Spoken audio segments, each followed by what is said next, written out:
Then we'll move on with the next speaker, who is Helder Nakaya from the School of Pharmaceutical Sciences in the University of Sao Paulo, Brazil, as well as from the Department of Pathology School of Medicine of Emory University in Atlanta.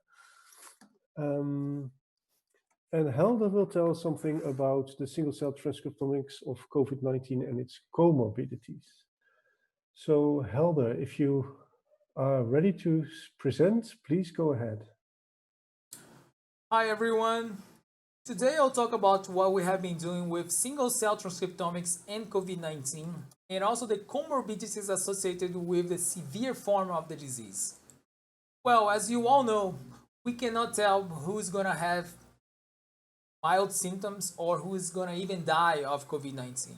But we do know that people that have diabetes, have hypertension, chronic obstructive pulmonary disease, and heart failure, they are going to have higher chances of developing severe COVID-19. And by the way, do not worry about these people because none of them exist. They were actually from this website called thispersondoesnotexist.com. Well, when we found out that there were some comorbidities associated with death by COVID-19, we wondered, what do these diseases have in common? Why people with different disease may have higher chances of developing severe COVID-19? So to answer this question, we went to this repository called GEO that have a lot of transcriptomic studies. And then we searched for the studies that were related to the comorbidities associated with severe COVID-19 and also were transcriptomes from the lung tissues of humans. And then we select 7 lung transcriptomic studies and performed a meta-analysis using the MetaVolcano tool that we developed a few years ago. So we identified thousands of genes that were upregulated or downregulated in these different comorbidities and in the lungs of the people. And when we look at the signaling pathways related to these genes, we found, for example, viral life cycle as one of the genes, the pathway is enriched. And inside this pathway, ACE2 was upregulated in all of these studies. And as you also know, human ACE2 is the main entry of the virus, the main receptor that the virus needs to enter the cells. So the hypothesis was that people that have different comorbidities, diabetes, chronic obstructive pulmonary disease, or heart failure problem, for example, they may have higher levels of ACE2 in the lungs. So when they get infected, SARS-CoV-2 will be able to find and enter more cells, so the replication may increase in the lung, and that may lead to a higher risk of developing severe COVID-19. And in fact, when we look at lung cancer, we do see an increase of ACE2. Same thing with chronic obstructive pulmonary disease, chronic smokers, and also people that have pulmonary arterial hypertension. We also investigated some markers that could explain why ACE2 was upregulated in the lungs, and then we found out that there were some specific methylation patterns in some histones in the lung that could explain why ACE2 was upregulated. And then we published this paper that shows that ACE2 expression is increased in the lungs of patients with comorbidities associated with severe COVID-19. But remember that one of the other disease that is related to death in COVID-19 is diabetes. So we reanalyzed data, single-cell transcriptomic data from the lung tissues of people that have mild or severe COVID-19. And then each dot here is a single cell, and the red dots are the cells that belong to clusters that are for CD14 positive monocytes. When we analyze the monocytes from the mild and severe COVID-19 patients versus the healthy people, we do see that interferon alpha beta signaling is upregulated there. So that means that probably the monocytes are being infected with the virus. And that is exactly what Pedro Vieira's teams showed. So he showed that if you take human primary monocytes and infect with SARS-CoV-2, there is an infection. And look how cool. If you increase the concentration of glucose, the infection also increases. And when we look at the single-cell RNA-seq data, we do see that glucolysis pathway is also increased in the mild and severe COVID-19 patients. So people from Unicamp, they validate if this is true by blocking specific parts of the glucolysis pathway. So for example, I'm only going to show these results here, but when they use the vehicle, the virus replicates. When they block this step here, the virus do not replicate anymore. And that has to do with the HIF1 alpha and oxidative stress. So that was also recently published, showing that elevated glucose levels favors SARS-CoV-2 infection and monocyte response through HIF1 alpha glycolysis dependent axis. But what about other comorbidities? Maybe there are other potential comorbidities associated with severe COVID-19. Well, a student of mine, Leandro, was analyzing Barrett's esophagus. This condition is caused by the chronic exposure of stomach acid in the esophagus and may affect even 5% of the US population. So what he did was to take 8 Barrett's esophagus transcriptomics studies and perform the meta-analysis. And what he found out is that there were 304 highly expressed genes in the Barrett's esophagus and 256 with low expression in the disease. And when we look at the genes that are upregulated, guess what? ACE2 is among the top upregulated genes in the Barrett's esophagus. And when we look at the pathways related to these upregulated genes, we see, for example, that there is a pathway called regulation of intracellular pH. That raises a hypothesis that maybe the acid pH could increase the infection by increasing the expression of ACE2. In fact, when you take public available data with these cells treated with vehicle or pump protein inhibitors such as omeprazole, the ACE2 expression decreases. And when you look at different gene sets related to pH regulation, we do see that all of the Barrett studies also upregulate the genes. So we went to the single-cell RNA-seq data of the Barrett's esophagus, and then we found out which cells probably are upregulating the ACE2 and confirmed that cellular pH may be driving the expression of ACE2. So does ACE2 expression increase in a acid pH? Well, we took public available data showing that when you put the cells in acidosis or lower pH, there is an increase of ACE2. You see here? But then we validated this by putting human monocytes into conditions of lower pH and normoxia, same levels of oxygen, and we see that the ACE2 increases if the cells are put in acid pH. And look how cool. If you infect the cells, there is higher infection rates on the acid pH conditions, meaning that this increase of ACE2 probably explains why these cells have more virus inside them. But is there a clinical implication? So how can we find out who has Barrett's esophagus, gastritis, reflux? Well, people that have these conditions, they usually take proton pump inhibitors such as omeprazole as a drug. So we wonder if we could ask the people that arrive in the hospital with COVID-19 confirms if they are taking or not the drug. So we use the proton pump inhibitors used as a proxy to find out who has acid stomach problem. And when we do this, we see that people that use this PPI, they actually increase the duration of hospitalization and the admittance to ICU. And look how cool.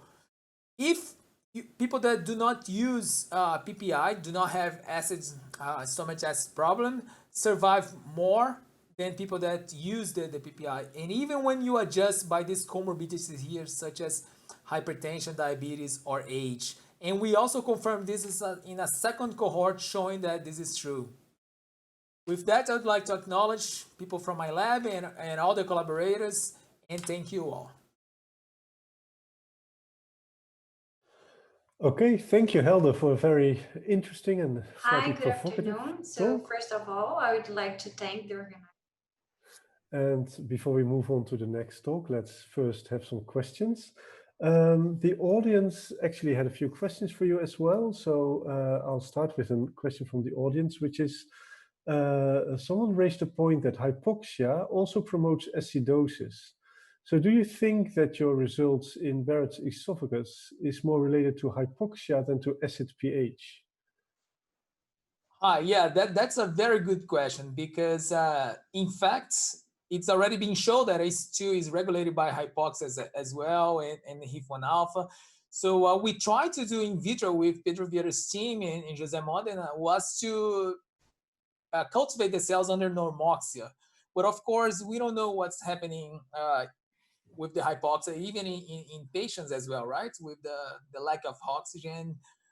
We discussed this in the paper, but we do not address this specifically. But yes, it could be possible. Okay. Another question from the audience is the question that Brazil also had a big Zika epidemics recently. So would you have any idea how the Zika infection compares to the COVID-19? Do you have? Well, we recently published a paper on Zika infection, and we did see some genes in common. Of course, some genes related to inflammation and antiviral response, but that was all at bulk tissue, right? So I'm not aware actually of a Zika infection model at single cell level. That would be actually really cool. And it would be a nice comparison because now we are seeing that COVID-19 also have neurological implications. So probably there will be some similarities at single cell level. Okay, great. So another question from the audience. Thanks, Helder, for the nice talk. In the proton pump study, wouldn't those people that take proton pump inhibitors also be more likely to be overweight or obese? So is there a correlation between the two? Yes, that's a great question. Probably was a physician that asked this question because that's true. Like when we analyzed the data, the clinical data, we saw a huge bias among the people that have these comorbidities also take this proton pumping inhibitors. But of course, when we do the analysis, we have to adjust for these factors. So the graph that I show on the right actually is already adjusted by the comorbidities, old age, but you're right. There is a relationship between the use and the comorbidities. And then the follow-up question is, which one of the two do you think is the dominant effect? So overweight versus the proton pump inhibitors. Yeah, so when we adjust for these factors, when we take one factor and adjust for the rest, and then take the other one and adjust for the rest, we do see that actually the proton pump inhibitors use is actually even higher the risk of death. Okay, but keep in mind that these over 1,000 patients that we look at were severe cases of COVID-19. They were like hospitalized. So we don't know how this would play out in a healthy patient that occasionally takes the omeprazole. Yep. Very well. So don't be afraid if you have like gastritis or reflux. Well, that's comforting. So one more question. The drug is not decreasing the acidity of the esophagus enough. Is that a case, or what do you think is the mechanism behind this? Well, actually, I'm pretty sure it's going to be the question that the reviewer is going to ask us when we try to publish. But the thing is that we use the medication as a proxy for people that wants to control the acidities caused by the reflux and gastritis, right? So of course you're right. So the effects of the drug is to suppress the stomach acid, but if they are taking the drugs continuously, that means that they are trying still to control the acid pH going on the reflux, right? So we are going to have this problem in interpreting results because one thing that is the limitation of the paper is that we don't have information about, for example, how many doses or for how long the people take the drugs, like if they are controlled probably people that have gastritis, uncontrolled gastritis, would be much worse than people that had gastritis but are controlling with the PPI. Right.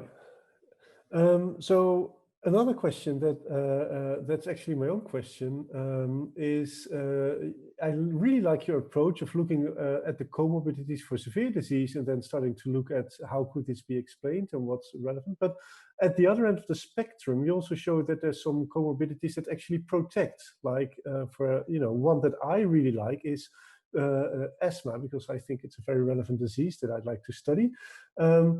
But how do you think that might work, or would it be worthwhile to look into data sets from asthma and learn a little bit about how could you protect against severe disease?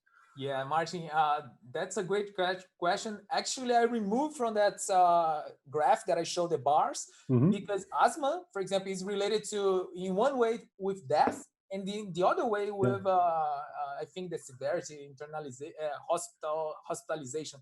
So the same disease depends on how you do the statistical test. It is associated to more severe side or the protection side. Right. So we never try to look at asthma, but I'm pretty sure it's gonna really depend on the time when the samples were collected, right? So if it's during the condition or if it's so I really don't know. We try to do this with diabetes, but we don't see anything in the blood because these receptors are not changing as much as we thought. At least the ACE2, TMPRSS2. Okay, I have one last final question from the audience. What about the people? So again, going back to the PPI story, what about the people that don't have this acidity? Are they in your control group? So can you somehow control for that? Yes. That study was retrospective. So if we could ask from now on, like, oh, how long do you take the medicine? Do you have gastritis? How often? How strong it is? Then, of course, we would have more control of the variables. But for that study, the only question that we had to retrieve from the medical records was if they say that they use or not the PPI. We wish we had this information of if they have gastritis and do not use PPIs, but the fact is that we don't have this information. So I hope that with this publication, people start paying attention and asking this question to new patients to see if this is true. I really want to see if this validates. We're validating 2 independent cohorts, so that gave us more confidence that could be true. But again, do not worry if you are a healthy person with gastritis, because we all look on very severe patients. Okay, Helder, with that, I'd like to thank you again for this great talk and lively discussion. And I think we want to now close this session. So we've seen that COVID-19 is, of course, a very severe disease. But we've also seen how the single cell data in the Human Cell Atlas or genomic data sets in general can help in understanding the disease and the pathogenesis, and can also guide maybe next research projects into how can we treat the disease or even prevent it. The one thing that I would like to give to the community at this moment, also given Helder's talk, is that one of the most important things in these data sets, just the regular genomic data sets, but especially the single cell genomic data sets, is the quality of the metadata. You can see from Helder's talk that if you have good metadata, you can do so much more with the data than just answer this one research question that you started with. And that's really added value for the whole community. And with that, I'd like to give the floor to the chair of the next session. So Timothy Tickle will take over from me, and I'm signing off and wishing you a very enjoyable remainder of this conference.